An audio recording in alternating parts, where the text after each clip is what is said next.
terceiro ano, tudo bem? Espero que todos estejam bem, ok? Hoje a tia Carol veio aqui fazer uma revisão de ciências, dos últimos conteúdos que a gente tem aprendido em nossas aulas online, ok?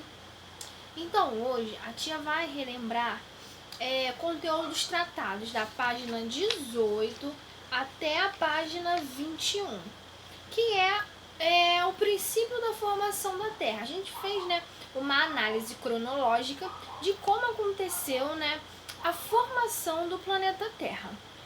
A gente sabe, que a primeira etapa da formação da Terra, nós tínhamos a presença de vulcões, a questão de temperatura era apresentada no planeta Terra, temperaturas muito altas, que configurava a inexistência de organismos vivos, ou seja, não havia possibilidade de se encontrar vida de nenhuma forma no planeta naquele momento, na qual somente tinha-se temperaturas muito altas.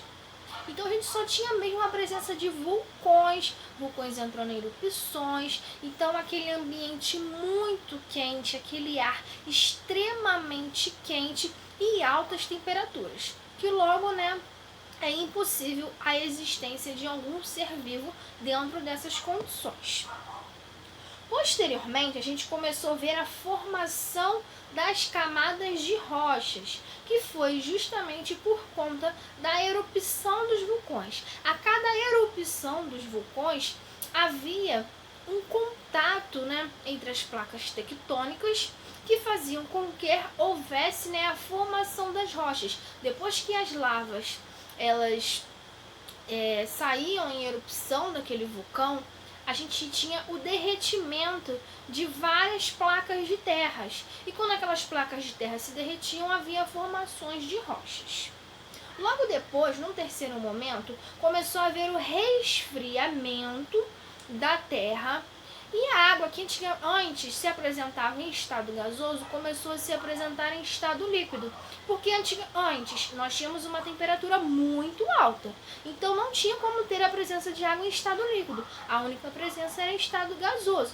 Mas conforme houve o resfriamento, a gente começou a ter a apresentação da água em estado líquido, isso sendo através das precipitações, ou seja, as chuvas. E dessa forma, começou a haver o surgimento de mares, de lagoas, de rios, justamente por conta dessa água que se fez presente em estado líquido. E por conta disso houve a formação de oceanos e mares. Após esse aparecimento da água em estado líquido, começou a surgir os primeiros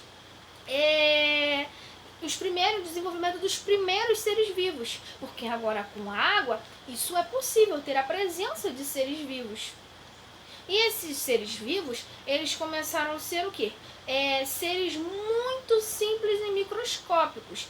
Então a gente teve a presença de fungos, de bactérias que existiam, debaixo do solo, havia também dentro do mar. Então, a partir daí, você tinha a água para ser uma base para esse micro-organismo. E também a presença do sol, que servia, como os raios solares serviam como uma proteção para esses micro-organismos, a gente começou a ter a presença dos principais seres vivos, que foi os seres bem simples e microscópicos, que eram as bactérias, na verdade. Logo depois começou a surgir vida também dentro dos mares, ou seja, dentro da água. A gente começou a ter o surgimento de algumas espécies de peixes e também de outros micro-organismos que habitavam naquele local. E após isso, aí sim que começou a se surgir a presença de vida em terra firme, ou seja, em área terrestre, que foi que nós estudamos, que foi a presença dos dinossauros há milhões e milhões de anos atrás.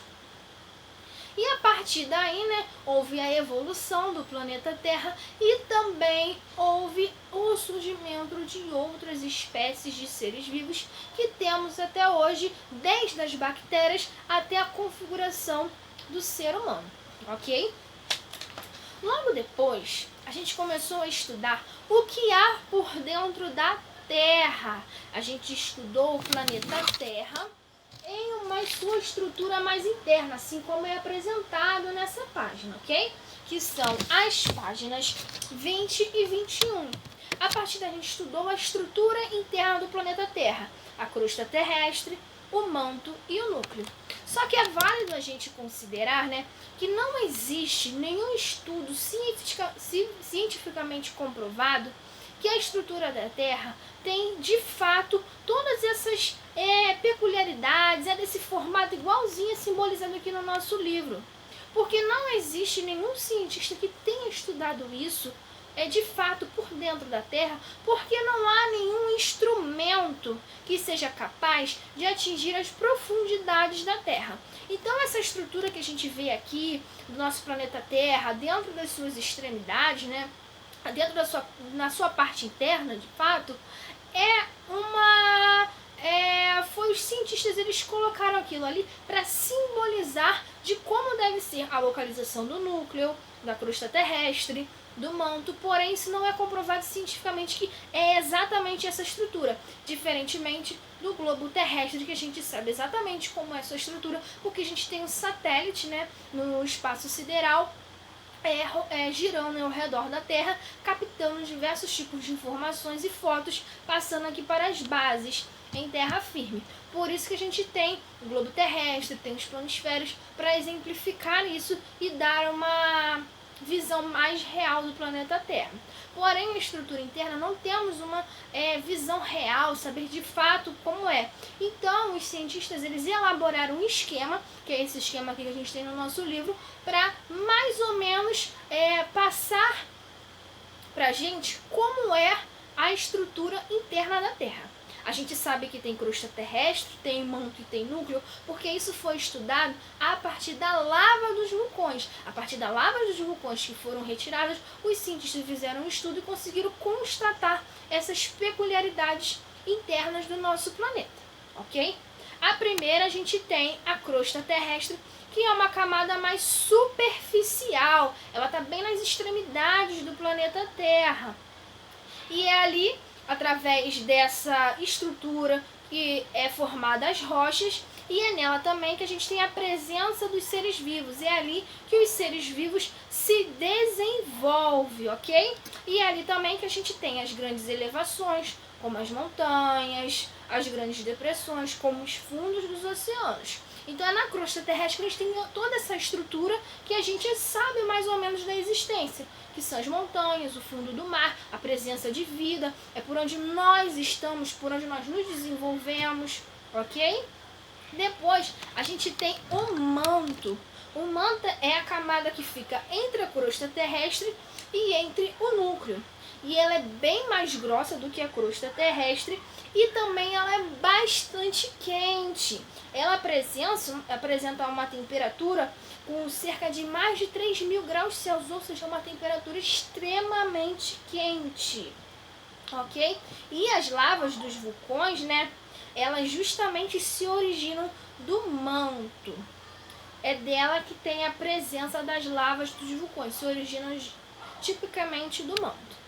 E no centro da Terra a gente tem o núcleo, que é a camada mais interna do nosso planeta. E os cientistas calculam dentro desse sistema que o núcleo é a área mais central do nosso planeta. Por que eles calculam isso? Porque é a parte mais quente, então eles pressupõem que é a parte mais central do planeta, visto que a crosta terrestre tem uma temperatura inferior e com isso vai se aumentando. Então eles pressupõem que quanto mais próximo ao centro da Terra, maior é essa temperatura. E no núcleo a gente tem a temperatura ainda mais altas, elas atingem cerca de 5.000 graus Celsius, ou seja, é a temperatura mais alta que há na parte interna do planeta Terra.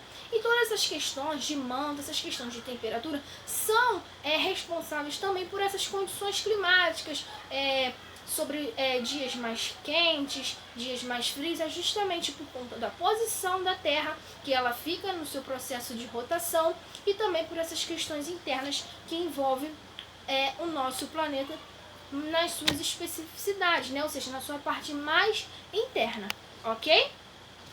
Então foi basicamente isso que a gente vem estudando nas nossas duas últimas aulas. Fiz aqui um apanhado sobre esses conteúdos para a gente fixar mais ainda, porque na próxima aula de ciência a gente vai agregar mais conhecimentos que precisam que esses conhecimentos estejam bem consolidados na nossa mente, ok, meus amores? Então é isso a nossa revisão de hoje. Espero que vocês tenham gostado. Qualquer dúvida, entre em contato. Falem comigo durante as aulas ao vivo também.